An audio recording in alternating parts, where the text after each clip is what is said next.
नमस्कार बच्चों, स्वागत है हिंदी साहित्य की कक्षा में। आज हम पढ़ेंगे पाठ 15 शक्ति और क्षमा। प्रस्तुत कविता महाभारत प्रसंग से संबंधित है। धर्मराज युधिष्ठिर जब धर्म और अधर्म की गणना करने में उलझ जाते हैं, तब श्री कृष्ण उन्हें ज्ञान देते हुए कहते हैं कि हे युधिष्ठिर, युद्ध से पीछे हटना कायरता है, क्षमाशीलता नहीं। शक्ति के साथ ही क्षमाशीलता सुशोभित होती है। आइए देखते हैं इस कविता के रचनाकार के बारे में।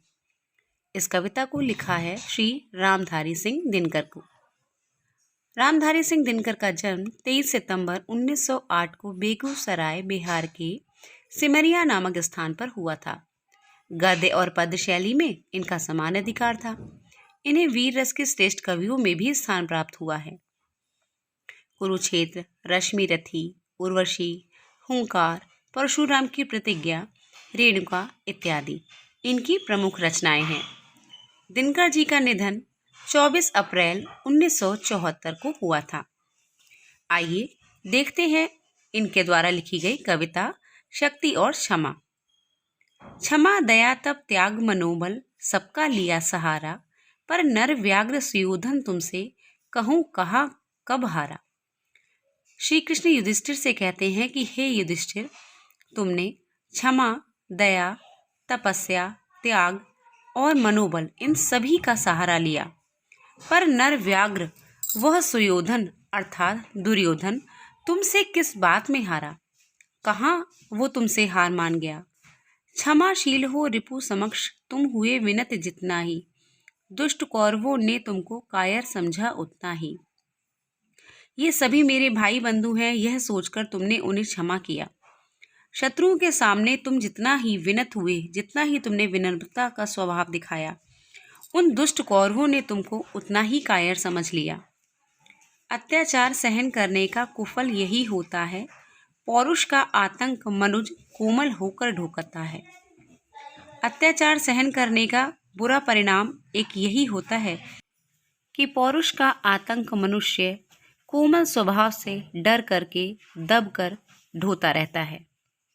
आगे देखिए, क्षमा शोभती उस भुजंग को जिसके पास गरल हो, उसको क्या जो दंतहीन विष रहित विनीत सरल हो। क्षमा तो बस उस व्यक्ति को शोभा देती है जिसके पास शक्ति हो।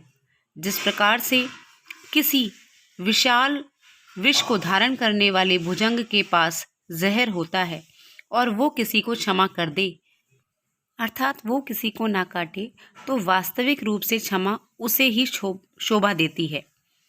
उसको क्या क्षमा शोभा देगी जिसके पास विष है ही नहीं, जिसके पास वह दांत है ही नहीं जो जहर रखते हैं।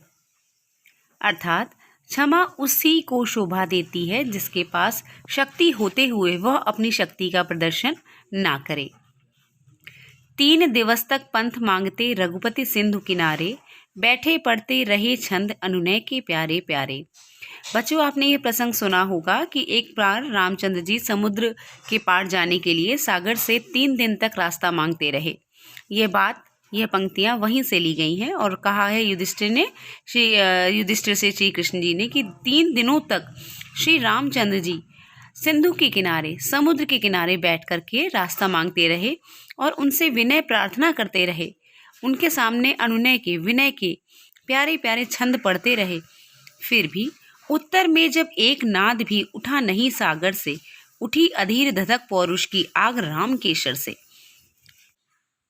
रामचंद्र जी के ऐसा करने के बावजूद जब उत्तर में एक आवाज भी सागर की ओर से नहीं आई, तब रामचंद्र को क्रोध आ गया और उनके बाण से आग निकलने लगी। उनके मन में पौरुषता की आग धधक रही थी और वह आग बन करके रामचंद्र के बाण में दिखलाई दे रही थी।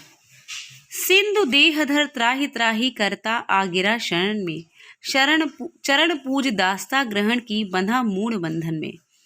और जब रामचंद्र जी के बाण को आग उगलता हुआ देखा सिंधु ने, तो वह घबरा कर त्राहि त्राहि करता हुआ उनकी शरण में आ गिरा और रामचंद्र जी के चरणों को पूजकर उनकी दास्ता ग्रहण की। आगे देखिए, इन पंक्तियों में श्री कृष्ण जी युधिष्ठिर से कहते हैं कि हे युधिष्ठिर, यदि सच में पूछा जाए तो बाण में ही उस दीप्ति यानी उस चमक, वह ज्योति, विनम्रता की बस्ती है। संधि वचन संपूज्य उसी का, यानी संधि का वचन कहने वाला वही व्यक्ति पूजनीय होता है जिसके पास शक्ति है और वह क्षमा कर देने का गुण रखता है।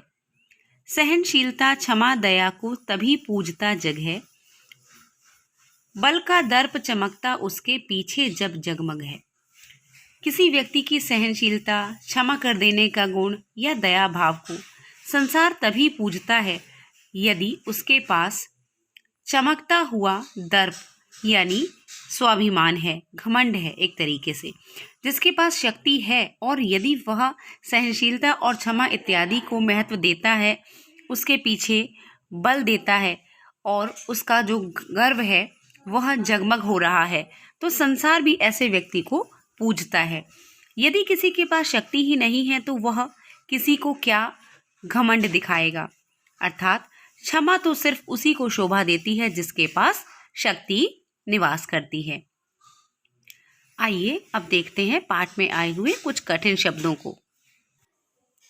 शर, बाण, समक्ष, सामने, विनीत, विनम्र, पंथ, रास्ता, मनुज, मनुष्य।